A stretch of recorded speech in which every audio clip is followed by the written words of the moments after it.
Good morning friends, स्वागत है आपका आपके ही चैनल एचके लर्निंग एकेडमी में। तो आज हम स्टार्ट करेंगे मल्टीपल प्रोडक्ट्स ऑफ वेक्टर। देखिए, जो हमने पहले 1.3 मतलब स्टार्ट कर रखी थी, हम 1.3 कंप्लीट कर लेते। पर पता क्या है, सभी स्कूल या कॉलेजेस में अभी वेक्टर से स्टार्ट करवाया हुआ है, तो बच्चों की डिमांड के अनुसार मैं अभी वेक्टर करवा रहा हूँ। जो फर्स्ट चैप्टर है वो भी हम कर लेंगे जब आपके टीचर्स आपके पास करवाएंगे, ठीक है। तो मतलब वो हम कर लेंगे। आप पहले वेक्टर कंप्लीट कर लीजिए, क्योंकि एक बार वेक्टर हो जाए आपको, उसके बाद हम उसी पे आएंगे, ठीक है। तो वेक्टर स्टार्ट करेंगे हम। तो वेक्टर में आज हम स्टार्ट करेंगे जो आपका चैप्टर नंबर 10 है ना। चैप्टर नंबर 10 से आपका जो वेक्टर है वो स्टार्ट हो रहा है, मल्टीपल प्रोडक्ट ऑफ वेक्टर्स। ठीक है जी। मल्टीपल प्रोडक्ट्स ऑफ वेक्टर में हम बात करेंगे। आपके पास ना दो टाइप की प्रोडक्ट होती है वेक्टर वेक्टर्स, तो आपको पता है ना, एक होती है स्केलर क्वांटिटी, एक होती है वेक्टर क्वांटिटी। अब देखिए, जो स्केलर होती है उसमें हम डायरेक्शन की बात नहीं करते, ठीक है। इसमें हम डायरेक्शन की बात नहीं करते। जैसे हमने कह दिया कि यहाँ से अम्बाला जो है 50 किलोमीटर दूर है, ठीक है। अब इसमें सिर्फ दूरी बताई है, नहीं तो नहीं बताया भी मतलब भी इधर से इधर जाना है, उधर जाना है, इधर जाना है, फिर जाके अम्बाड़ा आएगा, है ना। सिर्फ इतना कहा कि 50 किलोमीटर, मतलब इसमें डायरेक्शन की कोई बात नहीं की गई। उस क्वांटिटी को आप क्या कहेंगे? स्केलर क्वांटिटी कहेंगे, ठीक है। वेक्टर क्वांटिटी आप किसे कहते हैं? वेक्टर क्वांटिटी आप उसे कहते हैं जिसमें आप डायरेक्शन की बात करते हैं। जैसे मैंने कहा 50 किलोमीटर मुझे अम्बाड़ा जाना है, पर उसके साथ मैंने डायरेक्शन बताया कि पहले आप यहाँ से यहाँ जाओ, है ना। अब मैंने डायरेक्शन की बात की ना, फिर आप यहाँ जाओ, फिर सीधे चले जाना, आपका अम्बाड़ा आ जाएगा।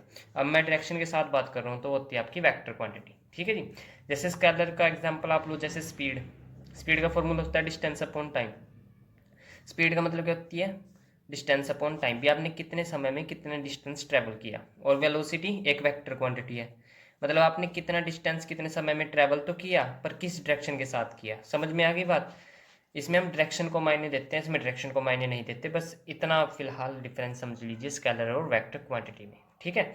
अब वेक्टर मान लो, हम वेक्टर को ना हमेशा ऊपर ऐसे रिप्रेजेंट करके लिखते हैं, मतलब जैसे ए कोई वेक्टर है, ठीक है, उसको हम ऐसे रिप्रेजेंट करके लिखेंगे, ठीक है जी। अच्छा, मान लो आपके पास कोई एक वेक्टर ए है और कोई एक वेक्टर है मान लो बी। हमने कहा अगर आप इनके ऊपर एरो ऐसे नहीं डालोगे तो आपके मार्क्स कट जाएंगे। आपको हर वेक्टर के ऊपर ऐसे डालना पड़ेगा, ठीक है जी। वेक्टर का निशान मतलब एरो का निशान।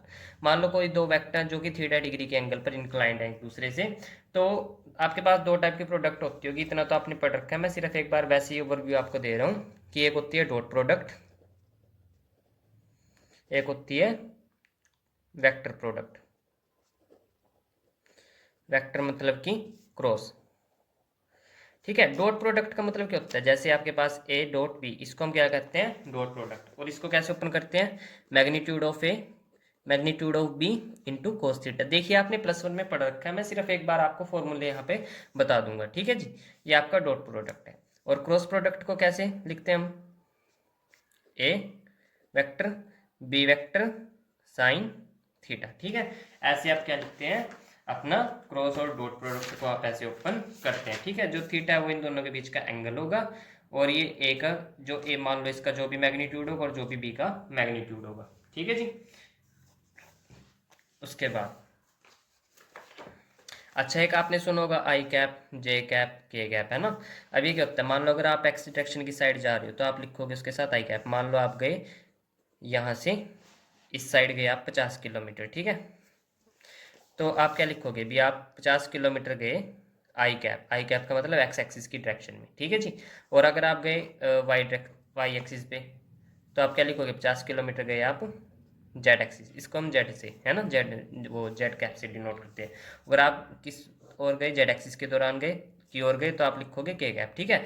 ये आई कैप एक्स एक्सिस की तरफ डायरेक्शन को रिप्रेजेंट करता है, जे कैप वाई एक्सिस की तरफ की डायरेक्शन को रिप्रेजेंट करता है, और के कैप जेड एक्सिस की तरफ की डायरेक्शन को रिप्रेजेंट करता है, ठीक है जी।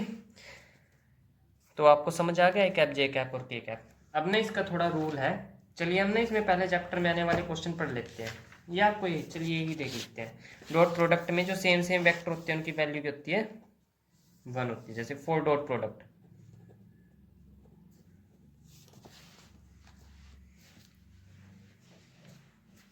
डॉट प्रोडक्ट के लिए आपकी जो, देखिए क्या होता है, आई इंटू आई, मतलब जो सेम सेम होती है, अगर हम उनकी डॉट प्रोडक्ट करते हैं वो 1 के इक्वल आती है, जैसे जे क्रॉस जे, के क्रॉस के, ये सब की डॉट प्रोडक्ट किसके इक्वल आती है, 1 के। वैसे ही अगर हम ऐसे कर दे ए जे, मतलब अलग अलग की कर दे, तो हमेशा जीरो ही आएगी डॉट प्रोडक्ट, चाहे आप किसी की कर लो, ठीक है, वो क्या आएगी, जीरो। मतलब इसमें सिर्फ सेम सेम वाली बनाती है, बाकी जो अलग अलग होती है वो क्या बन जाती है, जीरो बन जाती है, चाहे आपका कुछ हो। आपको ये याद रखना है, ठीक है। मैं अभी आपको ना 2 मिनट के लिए अपनी जो नोटबुक में फॉर्मूला है, मैं उसको आपको दिखाऊंगा, समझाने के बाद आप उसका एक बार क्या ले लें, स्क्रीनशॉट ले लेना, ठीक है जी। चलिए, क्लियर है। चलिए, अब हम, वो तो डॉट प्रोडक्ट था, अब क्रॉस प्रोडक्ट की बात कर लेते हैं। क्रॉस प्रोडक्ट में देखिए क्या होता है। क्रॉस प्रोडक्ट में आपका ऐसे चलता है, मतलब कि देखो, ये आई कैप है, ये जे कैप है, और ये के कैप है, ठीक है जी।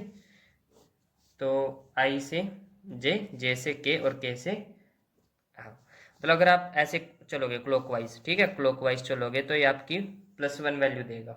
देखो, मतलब कि आई क्रॉस जे, अगर मैं आई क्रॉस जे करता हूँ तो किसके इक्वल आता है, के, ठीक है। अगर मैं जे क्रॉस के करता हूँ, जे क्रॉस के, तो क्या बचा, आई, तो ये आई के इक्वल, ठीक है। ऐसे ही के क्रॉस आई, जो किसके इक्वल आएगा, जे के।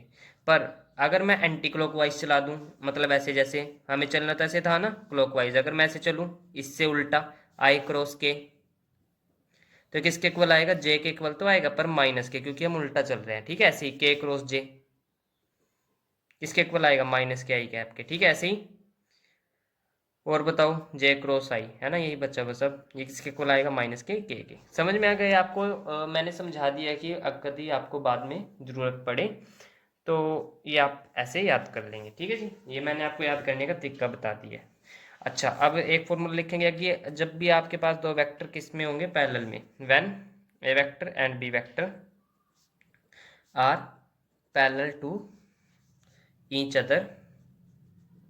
जब भी दो पैरेलल, मान लो एक वेक्टर ये है ए, और एक वेक्टर ये है बी वेक्टर, तो जो ए, कैसे लिखते हैं, जो बी वेक्टर होगा वो ए वेक्टर के इक्वल होगा, पर कुछ ना कुछ मल्टीपल होगा उसमें, ठीक है। मतलब लैम्डा कुछ ना कुछ मल्टीपल होगा। मान लो अगर ए क्या हुआ, एक, तो बी कितना होगा, मान लो हुआ 3 लैम्डा, मतलब 3 ए, मतलब पहले से 3 गुना 4 गुना कुछ ना कुछ मल्टीपल होगा यहाँ पे, ठीक है। पता लग गया आपको। मतलब इससे जो भी ए वेक्टर होगा उसका कुछ ना कुछ मल्टीपल बी वेक्टर होगा, ऐसे हम लिखते हैं जब भी दो वेक्टर आपस में होते हैं, पैरेलल में होते हैं, ठीक है जी। अच्छा, अब देखिए आप कुछ फॉर्मूले जो आपकी बुक्स में दिए हुए हैं। अगर हम ए क्रॉस बी और यहाँ पे डॉट प्रोडक्ट कर दे, मतलब पहले इनका क्रॉस ले और फिर उसको सी वेक्टर से डॉट कर दे, तो आपको हमेशा स्केलर क्वांटिटी मिलेगी, ठीक है, स्केलर क्वांटिटी। अच्छा, एक बात का ध्यान रखिएगा, जो डॉट प्रोडक्ट होती है आपकी, डॉट प्रोडक्ट करने पर आपको हमेशा स्केलर क्वांटिटी मिलती है। स्केलर का मतलब क्या होता है कि मतलब उसमें आई कैप जे कैप कुछ नहीं आएगा, सिंपल मैथ का कोई नंबर आएगा, जैसे 13 आंसर आ गया, 14 आंसर, ऐसी की वैल्यू आएगी डॉट प्रोडक्ट में।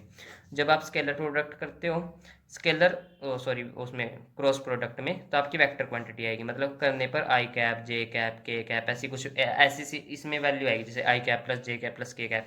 इसमें आई कैप जे कैप नहीं लगता, इसमें लगेगा, ठीक है। तब देखो, जब आप, ये भी आई कैप जे कैप वाली वैल्यू है और ये भी आई कैप जे कैप वाली वैल्यू है, जब भी क्रॉस करोगे तो कैसी आएगी, आई कैप जे कैप के कैप, मतलब ऐसी कुछ है ना वैल्यू। फिर आप उसको डॉट करोगे आई कैप जे कैप के कैप से, तो जब करोगे मल्टीप्लाई, तो आपके पास कैसी आएगी, स्केलर क्वांटिटी। आपको इतना तो पता है, आपने इतना वेक्टर किया, अगर नहीं पता तो जब हम करेंगे ना कैलकुलेशन, तब मैं आपको डिटेल में बता दूंगा, ठीक है जी। अब डॉट प्रोडक्ट कैसे करते हैं, चलो मैं आपको बता ही देता हूँ। डॉट प्रोडक्ट करते हैं, जैसे मान लो आ गया आपके पास i cap plus 2 J cap plus 3 के कैप, ठीक है। यहाँ बीच में लग गया डॉट का निशान, और यहाँ बन गया 3 आई कैप प्लस 2 जे कैप प्लस 5 के कैप। ये मान लो आपके पास दो वेक्टर गिवन है और इनका आपको डॉट प्रोडक्ट निकालना है। तो डॉट में क्या करते हैं, जो आई का कोफिशिएंट है, मतलब आई कैप के आगे क्या है 3, और इसके आई कैप के आगे भी क्या है 3, तो इन्हें आपस में मल्टीप्लाई कर दो, 3 3 जा 9, क्योंकि अब आई कैप इंटू आई कैप करोगे, है ना। तो आपने रूल तो पढ़ा था ना भी, डॉट प्रोडक्ट में I cap into I cap is equal to 1 होता है, तो ये हम लिखते नहीं है, ठीक है। ऐसे फिर प्लस का निशान डाल लोगे, बीच में प्लस है ना, प्लस प्लस प्लस, अगर यहाँ माइनस होगा तो प्लस माइनस माइनस। अब आगे देखो, इनकी मल्टीप्लाई कर दो, 2 2 जा 4, अब आगे इनकी कर दो बस, 5 3 जा 15।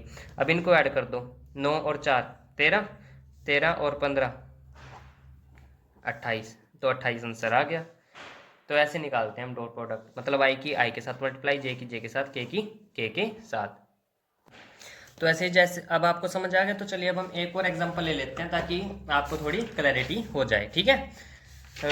आप करेंगे, मैं आपकी बुक से ही देख लेता हूँ कोई क्वेश्चन अगर आपका मिलता है डॉट प्रोडक्ट के रिलेटेड। अच्छा नहीं, चलो मैं अपने पास ही दे देता हूँ।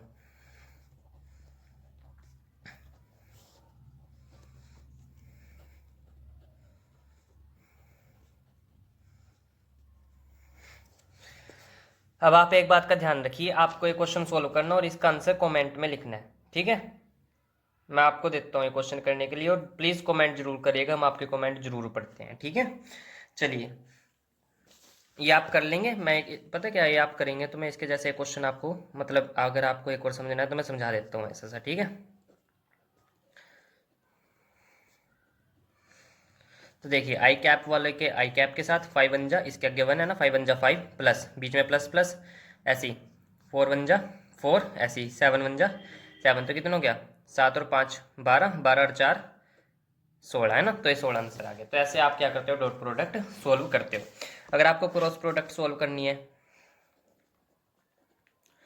क्रॉस प्रोडक्ट कैसे सोल्व करोगे आप, क्रॉस प्रोडक्ट सोल्व करने के लिए आपको क्या करना होगा, देखिए मान लो आपके पास यही है, मान लो आई cap plus j cap plus k cap, ठीक है। हमें क्रॉस प्रोडक्ट करनी है, यानी कि 5 आई कैप प्लस 4 जे कैप प्लस 7 के कैप। तो आपको क्या कर, डॉट हम क्रॉस प्रोडक्ट कैसे सोल्व करते हैं, लिखेंगे पहले तो ऐसे ऊपर आई कैप जे कैप के कैप, ठीक है। चाहे आपके कुछ भी हो, हमें ऐसे ही लिखना है। आप देखो फिर हम क्या बनाएंगे, इसके नीचे ऐसे डब्बा बॉक्स बनाएंगे, जिसको हम क्या कहते हैं, डिटर्मिनेंट, ठीक है जी। अब देखो आई का कोफिशिएंट क्या है इसमें 1, जे का 1 और के का भी क्या है 1, ठीक है। और इसका आई का 5, इसका 4 और इसका 7 नीचे के नीचे रखेंगे, ठीक है। अब क्या करेंगे, जैसे हमें आई का निकालना है तो आई के लिए हम क्या करेंगे, आई की जो लाइन है उस पर हाथ रख लेंगे और इनके आपस में मल्टीप्लाई कर देंगे ऐसे, ठीक है। मतलब ऐसे ब्रैकेट लगाएंगे आई कैप, पहले तो आप ऐसे ही लिख लेंगे, माइनस आएगा बीच में, ठीक है यहाँ, फिर ब्रैकेट लगाएंगे जे कैप, फिर प्लस, मतलब पहली प्लस होती है फिर माइनस फिर प्लस फिर माइनस, पर आपके पास तो 3 तक ही होता है ना, तो आप इतना याद रखेंगे भी, पहली प्लस की फिर दूसरी माइनस की और तीसरी भी प्लस की फिर के कैप, ठीक है। अब किसको कैसे सोल्व करते हैं, पहले आप ऐसे लिख लेंगे। अब देखिए आपको सोल्व कैसे करना है, अब आपको आई वाला निकालना, तो आई पे हाथ रख लेंगे, तो ये बच्चे आपके पास, तो इनके क्या कर दोगे आप, क्रॉस मल्टीप्लाई, मतलब ऐसे 7 वन जा 7 माइनस बीच में माइनस आता है, ठीक है, फिर इसकी 4 वन जा 4, ठीक है, ऐसे ऐसे ही। अब जे कैप के बीच वाले में हाथ रख दो और मल्टीप्लाई करो, 7 वन जा 7, 5 वन जा बीच में माइनस आता है ना 5, ठीक है। अब इसकी करनी है आपको 4 वन जा 4 बीच में माइनस 5 वन जा 5, ठीक है जी। अब देखो 7 में से 4 गए 3 आई कैप, 7 में से 5 गए 2 जे कैप, 4 में से 5 गया माइनस का 1 के कैप। तो ये आपके पास वेक्टर में क्रॉस प्रोडक्ट आपका सोल्व हो गया। ऐसे आपको क्रॉस प्रोडक्ट सोल्व करने हैं। मैं आपको कुछ क्वेश्चन देता हूँ, आप उनके भी आंसर क्या करें, कमेंट जरूर करें, ठीक है जी। आप ये क्वेश्चन ट्राई करके देख लें कि आपको ए क्रॉस बी निकालना, आप आंसर मत देखिएगा, ठीक है। आप इसको पहले सोल्व करें फिर आप आंसर चेक करिएगा, आपको सिर्फ यहाँ तक निकालना है, ठीक है। मैग्नीट्यूड नहीं अभी आपको निकालना, अगर आपको निकालना तो मैं आपको मैग्नीट्यूड निकालना सिखा देता हूँ, कैसे निकालते हैं मैग्नीट्यूड। मान लो आपके पास ये वेक्टर है, अगर आपको कह दिया कि अब इसका मैग्नीट्यूड निकालो, मतलब आप ये आपके पास किसकी वैल्यू आई, ए क्रॉस बी की, ठीक है। अगर आपको कह दिया कि ए क्रॉस बी का आपको क्या निकालना, मैग्नीट्यूड, तो मैग्नीट्यूड कैसे निकालते हैं बेटा, रूट लेंगे आप, जो इसका कोफिशिएंट होगा आई का उसका स्क्वायर करेंगे, फिर बीच में प्लस डालेंगे, ठीक है। फिर जो इसका कोफिशिएंट कितना -2 का स्क्वायर करेंगे, फिर प्लस डालेंगे बीच में, फिर जो के का कोफिशिएंट होगा उसका स्क्वायर करेंगे, ठीक है। ऐसे करके आप क्या सोल्व करके मैग्नीट्यूड निकाल सकते हो। 3 3 जा 9, 2 2 जा 4 प्लस 1 जा 1, तो कितना है बेटा 14 आया रूट, ठीक है। ये आपका मैग्नीट्यूड है, ऐसे आप मैग्नीट्यूड निकाल सकते हो। तो यहाँ मैंने आपको बता दिया कि क्रॉस प्रोडक्ट आपको कैसे सोल्व करनी है और आपको डॉट प्रोडक्ट कैसे सोल्व करनी है। चलिए ये तो था आपका बेसिक्स, जो आपको आना चाहिए था, मैंने इसलिए करा दिया कि कभी आप भूल ना जाओ, ठीक है। जो मैंने आपको क्वेश्चन दिया ना, इसका आंसर आप प्लीज जरूर कमेंट करिएगा, ठीक है। अब चलिए आपकी बुक की तरफ आ जाते हैं। तो मैंने क्या कहा था आपको, रूल नंबर 1 आप ना ये नोट करते रहिए, ठीक है। ए क्रॉस बी डॉट सी, मैंने आपको क्या बताया, देखो क्रॉस करने के बाद कोई वेक्टर क्वांटिटी आएगी और किसी वेक्टर को किसी वेक्टर से अगर हम डॉट करते हैं, मैंने क्या कहा इसको, वेक्टर को हमेशा जब भी हम क्रॉस प्रोडक्ट करते हैं तो हमारे पास कैसी क्वांटिटी आती है, वेक्टर ही आती है ना, और ये भी वेक्टर है। जब हम वेक्टर को वेक्टर के साथ मल्टीप्लाई करेंगे तो क्या हमारे पास कैसी आती है डॉट प्रोडक्ट, उनकी स्केलर आती है ना। समझ आ गई बात। अरे अभी तो समझाया मैंने आपको एक पॉइंट। मान लो आपके पास एक रोज बी था, एक मैं आपको चलो ये समझा देता हूँ कैसे। ठीक है, मान लो आपके पास ये वेक्टर था i cap plus j cap plus k cap.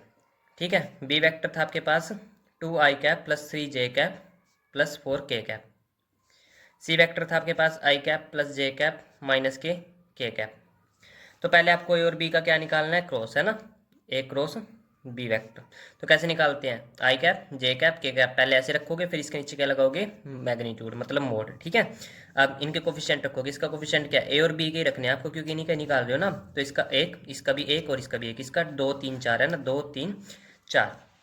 तो देखो आपको कैसे सोल्व करना है इसको, आई कैप बीच में माइनस लगाते हैं, फिर जे कैप प्लस के कैप। अब देखो आई को ऐसे छुपाना है तो 4 1 जा 4, फिर बीच में माइनस, फिर ये 3 1 जा 3। अब जे के लिए क्या करते हैं, जे वाले को छुपाते हैं, तो 4 1 जा 4 माइनस बीच में और 2 1 जा 2। ठीक है, 4 - 2। अब के लिए 3 1 जा 3 माइनस 2 1 जा 2। तो क्या बनेगा, 4 में से 3 गए 1, तो आई कैप माइनस 4 में से 2 गए 2 जे कैप प्लस 3 में से 2 गया 1 मतलब के कैप। तो ये आपके पास आ गई वेक्टर, कोई वेक्टर क्वांटिटी आई ना। मेरे कहने का मतलब ये था कि जब भी आप ए क्रॉस बी को सोल्व करोगे तो आपके पास फिर से वेक्टर क्वांटिटी आएगी, है ना। अब देखो वेक्टर आ गया, अब इसको फिर सी से क्या करना है आपको, डॉट प्रोडक्ट करना है। अब इसको डॉट प्रोडक्ट करो, आपके पास मान लो सी ये था, तो करो 1 1 जा 1 है ना, माइनस प्लस माइनस 2 1 जा 2 प्लस माइनस माइनस 1 1 जा 1। तो अब देखो एक में कैंसिल आउट हो गए तो कितने आई, माइनस की 2 वैल्यू माइनस में। तो चलो वो सब छोड़ो आप, फिलहाल आप ये देखो कि आपके पास कैसी क्वांटिटी आई, एक स्केलर क्वांटिटी तो आई, मैथ का नंबर ही तो आया ना आपके पास। तो मैं यही तो आपको कह रहा था कब से, कि जब भी आप इसको सोल्व करोगे ना पूरे को, तो आपके पास एक स्केलर क्वांटिटी आएगी। ठीक है, तो अब मैं हर एक को प्रूफ कराना देखो पॉसिबल नहीं है ना, नहीं तो हमारा सिलेबस पीछे छूट जाएगा। तो मैं आपको सिर्फ रूल बताऊंगा। अच्छा यहाँ देखो, आप ना इसको कैसे लिख सकते हो, आप इसको ऐसे लिख सकते हो ब्रैकेट में ए बी और सी। इसको जब आप ओपन करोगे, कई बार आपके पास ऐसे दिए होगा, तो इसको आप कैसे ओपन करोगे, जो पहले दो होंगे उनके बीच में क्रॉस प्रोडक्ट होगी ऐसे, और जो लास्ट होगा उसके साथ पूरी ब्रैकेट की डॉट प्रोडक्ट होगी। इसको आप कैसे ऐसे ओपन करोगे। ठीक है, इसको ओपन करके दिखाओ, टाइम लो थोड़ा, ओपन करो, हो गया। चलिए अब चेक करें क्या आपका आंसर यही है। ठीक है जी, चलिए अच्छा ये तो हो गया रूल। अब रूल नंबर 2, जब भी आप ए क्रॉस बी क्रॉस सी करोगे, मतलब यहाँ क्रॉस आ गया, देखो अब क्रॉस आ गया ना, इसको सोल्व करके वेक्टर आएगा, वेक्टर वेक्टर में दोबारा से क्रॉस, और क्रॉस क्या देता है हमें, वेक्टर क्वांटिटी देता है, तो ये वेक्टर क्वांटिटी देगा। ठीक है जी, ये रूल जो है आपको पढ़ने पड़ेंगे। ठीक है जी, चलिए अब ये कर लिया आपने। अब वैसे तो ना डिटर्मिन मतलब कुछ ज़्यादा इंपॉर्टेंट रूल है नहीं इसमें, या आपको डिटर्मिनेंट, अगर आपको डिटर्मिनेंट निकालना है 3 वेक्टर का, तो मान लो आपके पास पहला वेक्टर हुआ ए 1 की जगह कुछ भी आ सकता है 1 2 3, उसने वैसे ही लिख दिया। मान लो A1 है A2 A3, ऐसे डिटर्मिनेंट कैसे लोगे आप, इनके साथ आई कैप जे कैप के कैप लिखोगे। ठीक है जी, और फिर क्या करोगे, इनके कैसे लिख दोगे, कोफिशिएंट। मतलब यहाँ देखो ये आके रिजल्ट देखो, तो इसने पता नहीं क्या खिचड़ी पका रखी है, इसका A1 इसका A2 अगले का A3, इसका B1 इसका B2 इसका B3 अगले का C1 यहाँ C2 यहाँ C3। और डिटर्मिनेंट आपको सोल्व करना, आई होप आता होगा, आपने +2 क्लास में सोल्व किया ही होगा, क्योंकि मैट्रिक्स तो सभी बच्चे अच्छे से करते ही हैं, और चाहे चैप्टर ना करें। ठीक है जी, चलिए अब जो इसकी जो अगली प्रॉपर्टी है ना, ये स्केलर ट्रिपल प्रोडक्ट वाली, मैं आपको समझा देता हूँ। इसका प्रूफ आप खुद कर लेना, चाहे आप खुद करने के लिए कैपेबल हो जाओगे, तो आप एक बार ये रूल देख लो मेरा। ठीक है, उसने कहा कि जब भी हम साइक्लिक ऑर्डर में करते हैं ना, अरेंज इनको साइक्लिक ऑर्डर में, तो वे आपस में एक दूसरे के इक्वल होते हैं। मान लो अगर ए बी सी, अब देखो इसको अगर मैं ओपन करूँ तो कैसे ओपन होगा, ऐसे ही तो होगा, ए क्रॉस बी, वेक्टर जरूर लगाना, नहीं नंबर कट जाएंगे, है ना। तो कहता है कि अगर मैं इसको ऐसे लिख दूं बी सी ए, तो ये आपस में बराबर होंगे। ठीक है, ऐसे ही सी ए बी क्यों होंगे, क्योंकि देखो साइक्लिक ऑर्डर में है, देखो आप ना इनको सोल्व करके देख लेना, ये बराबर आएंगे। ठीक है, तो जो इसका प्रूफ है ना उसमें सोल्व करके ही दिखाया हुआ है। देखो साइक्लिक में है ना, बी ए के बाद बी आता है और बी के बाद सी आता है। अब देखो बी के बाद सी आएगा और सी के बाद ए ही आएगा, मतलब कि वैसे तो सी के बाद डी आता है, पर हमारे पास अगर 3 नंबर हो ए बी सी, तो ए के बाद बी, बी के बाद सी और सी के बाद फिर क्या आएगा ए, ऐसे आए, ठीक है। तो मतलब साइक्लिक ऑर्डर में है ना ये। तो जब भी साइक्लिक ऑर्डर में होते हैं तो मैं आपस में क्या होते हैं, इक्वल होते हैं। और मान लो अगर साइक्लिक ऑर्डर में ना हुए, अच्छा अब देखो ए बी सी ये बराबर है ना आपस में। अगर मैं इसको ऐसे लिख दूं सी बी ए, अब देखो इस साइक्लिक में नहीं है, सी के बाद ए आना चाहिए ना, और इसने लिख दिया बी, गड़बड़ होगी।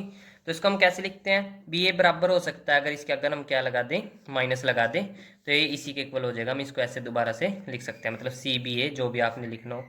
समझ में आ गई बात। अगर तो साइक्लिक में हो तो वो डायरेक्ट बराबर है, अगर मतलब साइकिल ऑर्डर में ना हो, मतलब जैसे सी के बाद ए आता है पर इसने बी लिख दिया, ठीक है। अच्छा सुनो, ये जैसे यहाँ है ना ए बी सी, तो इसमें भी ए बी सी होने चाहिए। मतलब ये नहीं हो कि यहाँ डी हो फिर थोड़ी इक्वल होगा, क्योंकि इसमें डी अलग आ गया, इसमें सी है। तो सब सेम होने चाहिए नंबर, आगे पीछे हो ना तो उसके लिए है ये रूल। जैसे ए बी सी माइनस के सी बी ए, माइनस क्यों लगाया, क्योंकि साइक्लिक में नहीं है, मतलब अगर मैं देखूँ इसमें तो सी के बाद ए आना चाहिए, यहाँ बी आ गया है ना। तो एक ऑर्डर फॉलो नहीं कर रहा, इसलिए हमने माइनस लगाया। अगर ऑर्डर फॉलो करता है, साइक्लिक ऑर्डर में चलता है, तो हम माइनस नहीं लगाएंगे।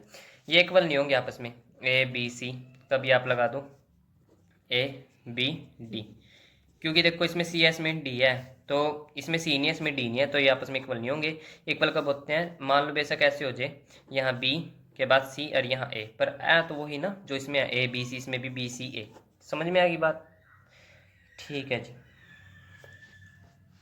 अब देखो जो इसमें कहा है उसने, वही जो हमने पीछे लेट किया था कि ए वेक्टर ये है, बी वेक्टर ये, सी वेक्टर है। तो जब आप ए बी सी ऐसे सोल्व करोगे, इनका मैग्नीट्यूड लेके सोल्व करोगे, देखो आप ए इसको ना दो तरीके से सोल्व कर सकते हो, या तो आप इसका मैग्नीट्यूड लेके सोल्व कर लो, या जो आपको फॉर्मूला बताया था ना भी ए क्रॉस बी फिर डॉट सी, उससे भी आप सोल्व कर सकते हो। तो मान लो इसने यहाँ मैग्नीट्यूड लेके सोल्व किया, तो इसका जो भी मैग्नीट्यूड आया, जब उसने इसका मैग्नीट्यूड लिया बी सी ए का, ठीक है, तो वो दोनों आपस में क्या है, इक्वल आए। समझ में आ गई बात, इक्वल आए दोनों के मैग्नीट्यूड, मतलब ये ना इंटरचेंजिंग का कंसेप्ट है, रीअरेंज का, ठीक है। इंटरचेंजिंग R2 टू R1 रो, जो हम वो नहीं लगाते थे जो आपने अलजेब्रा में किया होगा, है ना, एक दूसरे को इंटरचेंज कर देते थे, तो ऐसे हमने लगा के इसमें रूल ये इक्वल होते हैं आपस में। तो आप ये प्रूफ कर सकते हो, वैसे पेपर में आते नहीं है, आपने अगर आपको पता क्या, फिर आपको कहीं और ना जाना पड़े, इसलिए मैं आपको यहीं पर समझाता हूँ। तो आप इसको सोल्व कर लो, चाहे याद ही कर लो, वैसे तो याद करने की जरूरत है नहीं, आप इसका वो निकालो, ठीक है, मैग्नीट्यूड आगे सोल्व करके जो भी आंसर आएगा, फिर इसका आप आंसर निकालो आगे सोल्व करके, तो मैं दोनों इक्वल ही आएंगे, ठीक है। इसलिए इसने मतलब ये प्रूफ करके दिखाया हुआ है कि आप कभी सोचो कि ऐसे ही थोड़ी होता है भी ए बी सी बराबर हो गया, बी सी ए के भी बेसिकली क्लॉक वाइज वैसे साइक्लिक में हो। तो प्रूफ है बेटा, आप कर सकते हो इसको भी, इसको आप मैग्नीट्यूड लेके सोल्व करो, इसको मैग्नीट्यूड लेके सोल्व करो, तो एक दूसरे के आपस में इक्वल आएंगे, ठीक है जी। आई होप कि आपको प्रॉपर्टी नंबर 1 तो समझ में आ गई होगी। अब चलिए हम प्रॉपर्टी नंबर 2 करते हैं। प्रॉपर्टी नंबर 2 क्या कहती है, प्रॉपर्टी नंबर 2 कहती है कि ये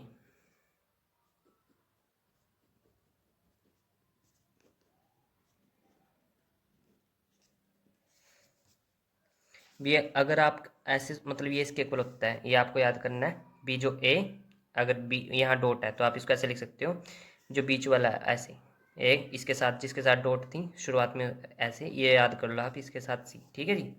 मतलब इनकी जिनके बीच में डॉट थी ना शुरुआत में, उनके बीच में क्या हो जाएगी, क्रॉस, और सबसे जिसके मतलब जो इसके साथ क्रॉस में था वो डॉट में चला जाएगा, ठीक है। ये प्रॉपर्टी आप याद कर सकते हैं, और इसका प्रूफ मैं आपको चलिए करवा देता हूँ ये कैसे आया। तो चलिए हम मान लेते हैं लेट, जो हमारे पास ए वेक्टर वो आपके पास है A1 आई कैप प्लस A2 जे कैप प्लस A3 के कैप, ठीक है। अब ऐसे हम बी वेक्टर मान लेते हैं कोई, ठीक है, B1 आई कैप प्लस B2 जे कैप प्लस B3 के कैप। ऐसे हम कोई सी वेक्टर मान लेते हैं C1 आई कैप प्लस C2 जे कैप प्लस C3 के कैप, ठीक है। अब हमें क्या प्रूफ करना था बेटा, हमें प्रूफ करना था A dot B cross C is equal to A cross B dot सी।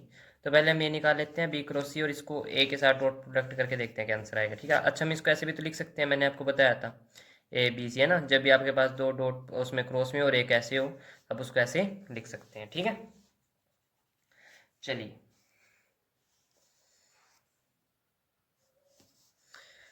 ये तो चलो बात की बात है, पहले बी क्रॉस सी निकाल लो। तो कैसे निकाल लोगे, क्रॉस आई जे के, तो बी B1 B2 B3 और C के लिए C1 C2 C3। ठीक है जी। अब इसकी क्या करनी थी आपको, ए के साथ वेक्टर के साथ डॉट प्रोडक्ट करनी थी, है ना। तो एक इसके इक्वल हो गया। आप इसको ऐसे लिख सकते हैं ना, जैसे मैंने अभी बताया था A B C। और मैंने क्या कहा था, आप इसको कैसे सोल्व कर सकते हो, डिटर्मिनेंट। डिटर्मिनेंट कैसे सोल्व करते हैं इसका, मतलब इसको आपके पास दो मेथड है, तो आपके पास ऐसे सोल्व कर लो फॉर्मूला लगा के। अगर आपको डिटर्मिनेंट के साथ सोल्व करना, तो आप डिटर्मिनेंट में सोल्व कर सकते हो। डिटर्मिनेंट में कैसे सोल्व कर सकते हो, देखो अब क्या होगा, ये आपको अब यहाँ आई कैप जे कैप के कैप नहीं आप लगा सकते। क्यों नहीं लगा सकते, क्योंकि आपको पता है, हमने प्रॉपर्टी पढ़ी थी भी, जब भी हम किसी दो की क्रॉस प्रोडक्ट करते हैं और उसके साथ फिर उसकी डॉट प्रोडक्ट करते हैं किसी वेक्टर की, तो हमें स्केलर क्वांटिटी मिलती है। तो हम यहाँ आई कैप जे कैप नहीं लगाने के, हम यहाँ क्या करेंगे, इनके कोफिशिएंट लिखेंगे। ए के कोफिशिएंट है ना A1 A2 A3, ऐसे बी के B1 B2 B3 और सी के C1 C2 C3। ठीक है। ये आपकी आगे इक्वेशन नंबर 1। ये आपको समझ में आया मैंने कैसे किया। हमें ये निकालना था ना पहले, आप ये निकालो फिर आप ये भी निकाल लो, फिर देखेंगे कि दोनों आपस में इक्वल आ गए, तो हम समझ जाएंगे कि हाँ ये दोनों आपस में इक्वल है। समझ में आ गई बात। तो बी क्रॉस सी निकाला, फिर ए डॉट किया। आई कैप जे कैप क्यों नहीं लगाया मैंने आपको बता दिया, क्योंकि डेट डॉट प्रोडक्ट है वो हमेशा कैसी क्वांटिटी देती है, स्केलर क्वांटिटी। ये हमने शुरुआत में ही मैंने आपको प्रूफ के साथ समझा दी थी ये चीज़।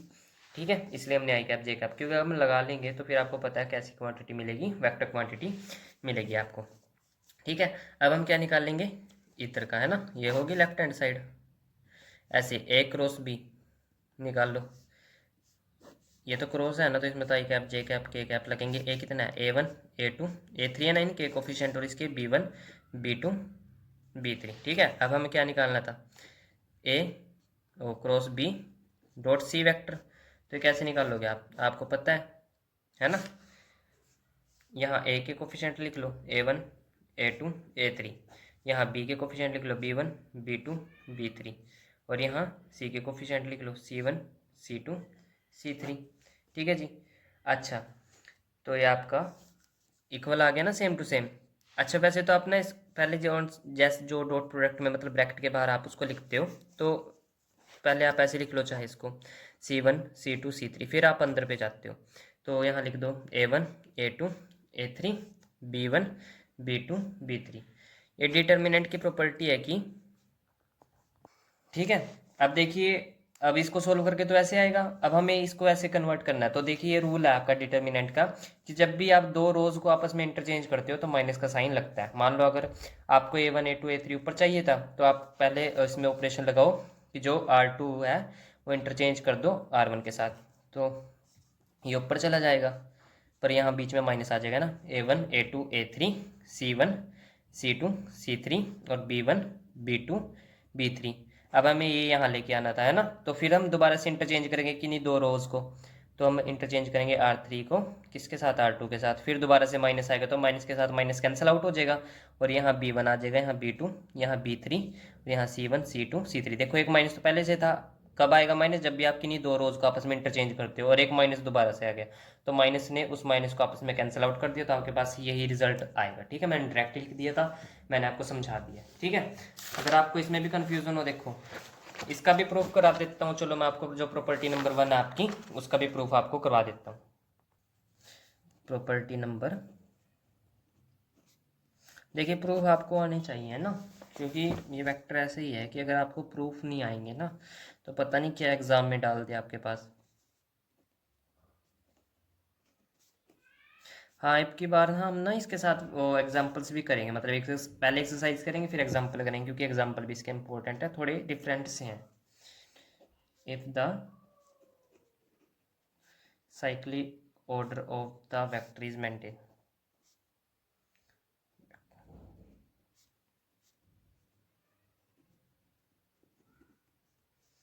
one changes its value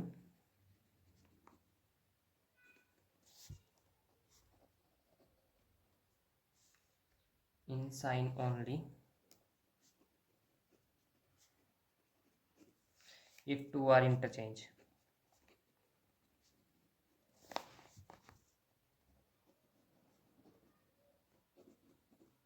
ठीक है जी।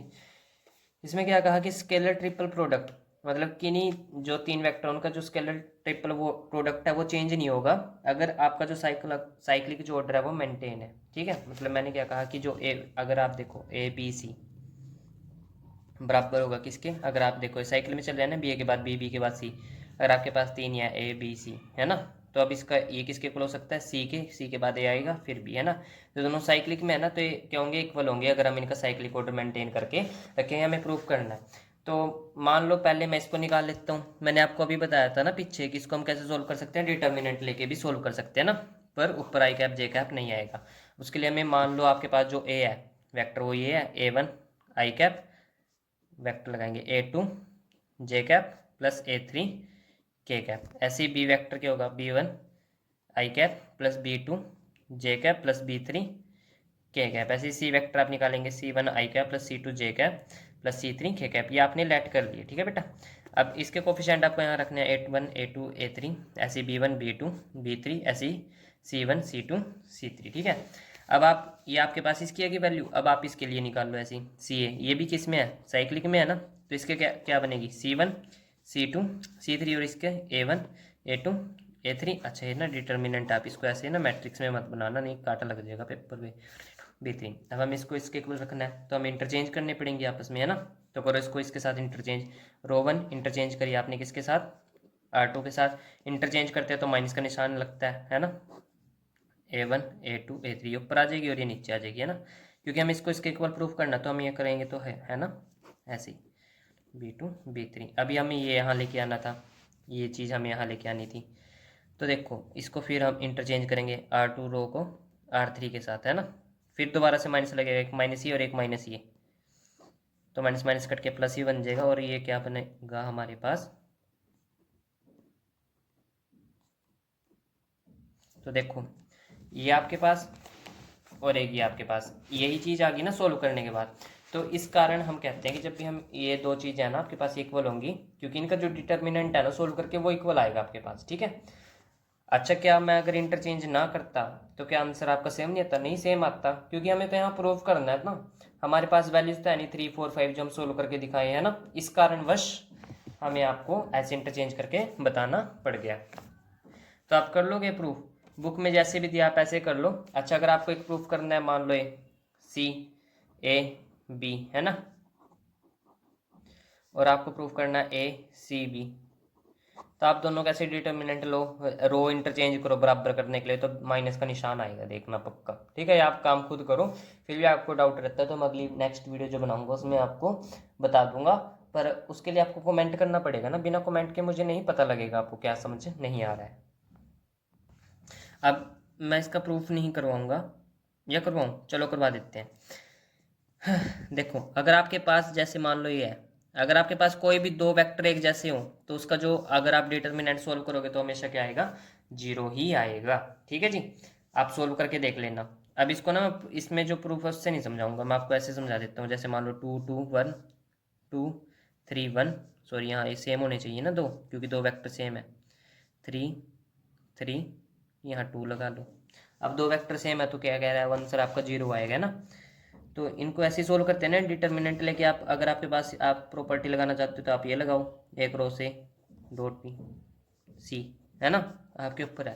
चलो हमें तो ऐसे सोल्व करना, तो इसको कैसे सोल्व करते हैं, अगर हमें इसका निकालना है 2 तो इन दोनों की यहाँ क्रॉस प्रोडक्ट, 2 2 जा 4 माइनस 3 1 जा 3, अब इसका लेना है ना बीच में माइनस, तो बताओ क्या बनेगा, 2 2 जा 4 3 1 जा 3, है ना। अब आगे का देखो, ठीक है जी, इसका कोफिशिएंट तो लगा लो, फिर बीच में प्लस, यहाँ माइनस आता है फिर प्लस। अच्छा कैसे सोल्व किया, आपको भूल गए हो तो मैं आपको बता दूं, जैसे 2 इस रो में तो इसके वाली रो और जिसमें ये दो रोज में इनको काट दो तो आपस में क्रॉस मल्टीप्लाई कर दो, ठीक है, 2 2 जा 4 माइनस के 3। अब इसकी बारी है, ये इस लाइन में आ रहा है और इसमें आ रहा है, अब इन ये बचे हैं 2 1 जा 2 माइनस के 2 1 जा 2, अब इनको सोल्व करो, 2 4 में से 3 गया 1 माइनस 2 4 में से 3 गया 1 प्लस ये तो जीरो ही बन गया। अब देखो आगे ना 2 माइनस 2 जीरो, क्या वही आ गया कि अगर आपके पास इन तीनों में से कोई से भी दो सेम हो मतलब एक जैसे हो तो वो जीरो के इक्वल हो जाते हैं। आपको ना बहुत ज़्यादा ज़रूरत पड़ेगी इस रिजल्ट की, तो आप इसको याद रखना, ठीक है जी। चलिए अब ये आपको पता लग गया। अब देखो, अब मैं आपको एक कंडीशन बता देता हूँ कि अगर आपको पता करना है कि तीन वेक्टर ए बी सी आपस में कोलिनियर है, तो उनका जो ये है ए बी सी वो आपस में ब्रैकेट ब्रैकेट है ना, सोल्व करके मतलब अगर ये जीरो आ जाए तो क्या होगा, कोलिनियर होगा। ठीक है जी, ये कंडीशन है नेसेसरी। ठीक है जी, नेसेसरी कंडीशन आपके पास, ये आप कर लेंगे। अच्छा वॉल्यूम, अब आप फॉर्मूला लिखेंगे वॉल्यूम ऑफ पैरेलल पाइप।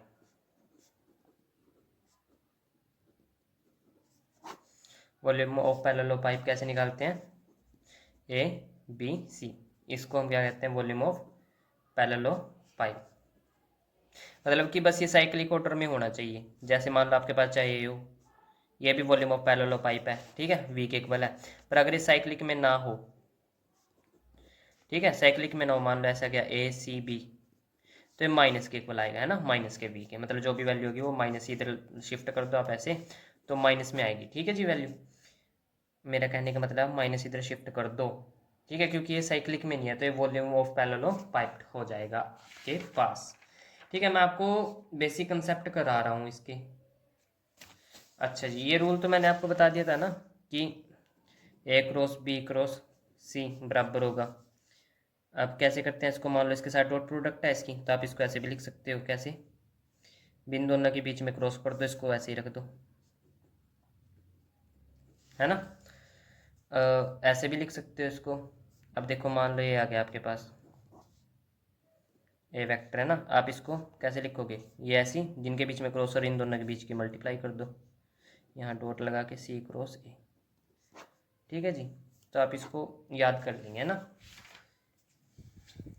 चलिए, अच्छा आप ना इनको कैसे भी इंटरचेंज, मतलब किसी के बीच में डॉट, किसी के बीच में भी कैसे क्या लगा सकते हो क्रॉस पर, कब, जब ये साइक्लिक में ऑर्डर में हो। जैसे देखो ए के बाद बी, बी के बाद सी आ रहा है, जैसे देखो बी के बाद सी और सी के बाद ए आए, ये साइक्लिक में है, जब आप ऐसे कर सकते हो, ऐसे नहीं कर सकते, ए के बाद सी और यहाँ बी आए, फिर नहीं आप ऐसे सोल्व कर सकते। ठीक है, इसको समझे जी, ये किस में होना चाहिए, साइक्लिक में होना चाहिए, साइक्लिक ऑर्डर मेंटेन होना चाहिए इसके अंदर।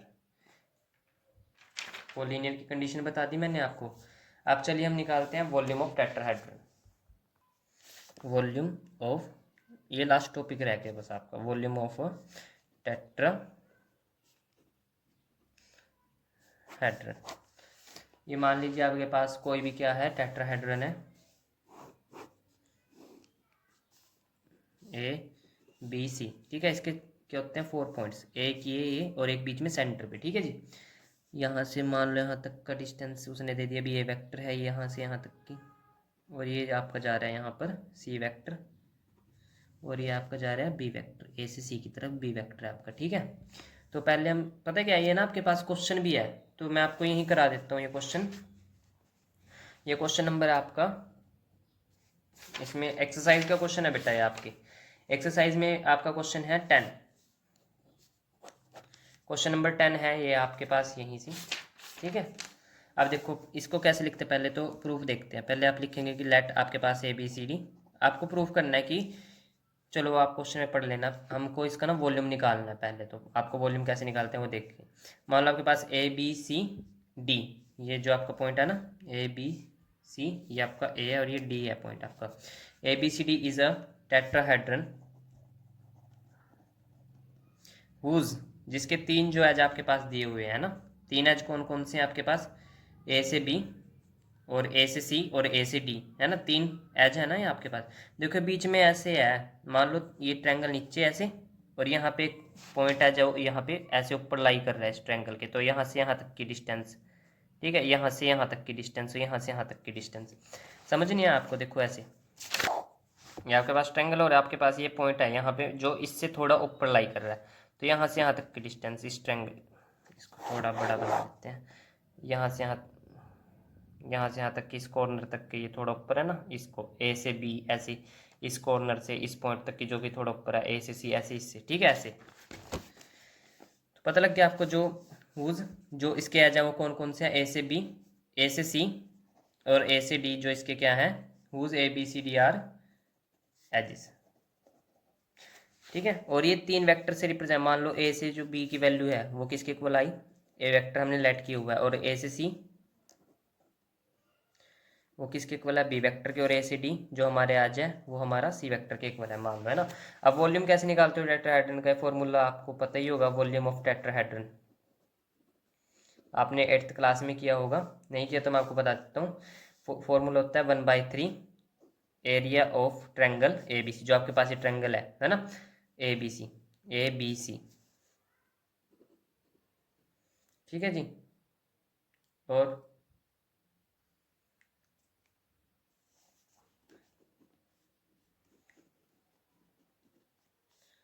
Height of D above the plane,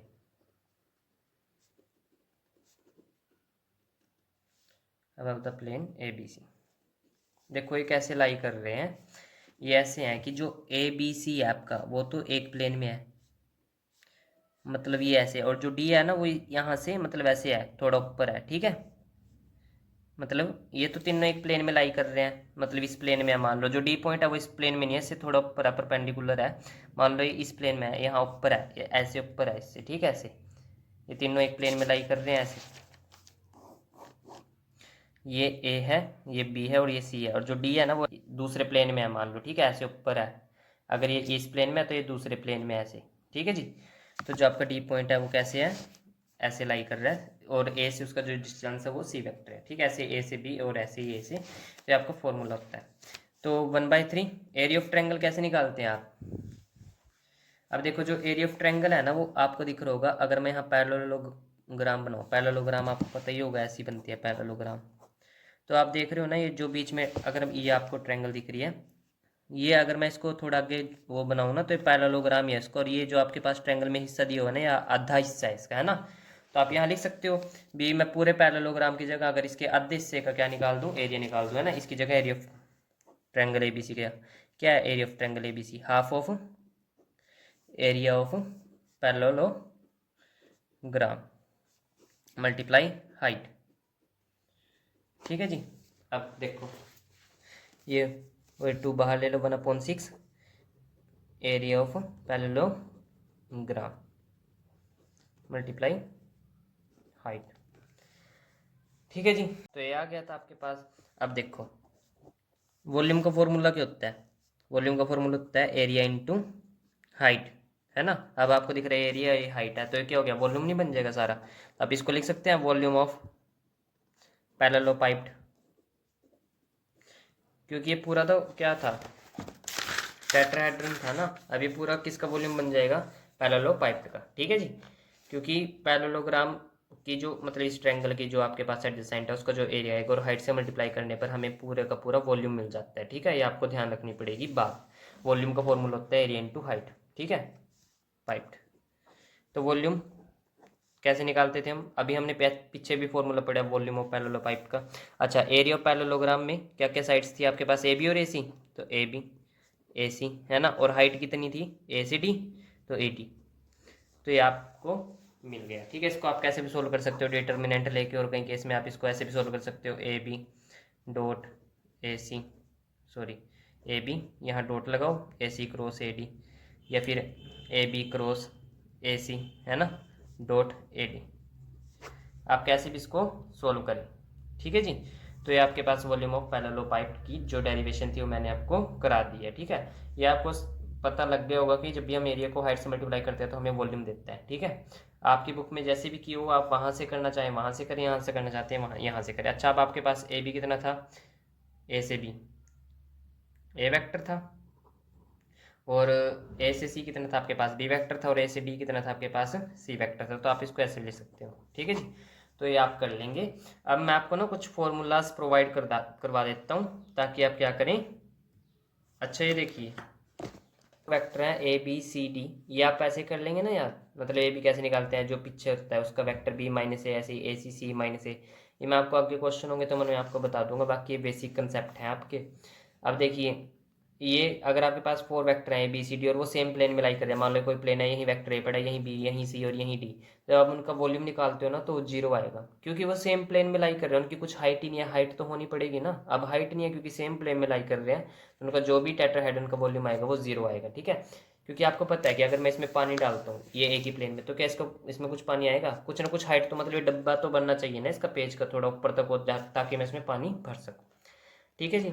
तो आज की वीडियो में हम इंट्रोडक्शन ही करेंगे, आप इतना इसकी तैयारी करें तो कल से हम एक्सरसाइज कंप्लीट करने की सोचेंगे, ठीक है जी। Thank you.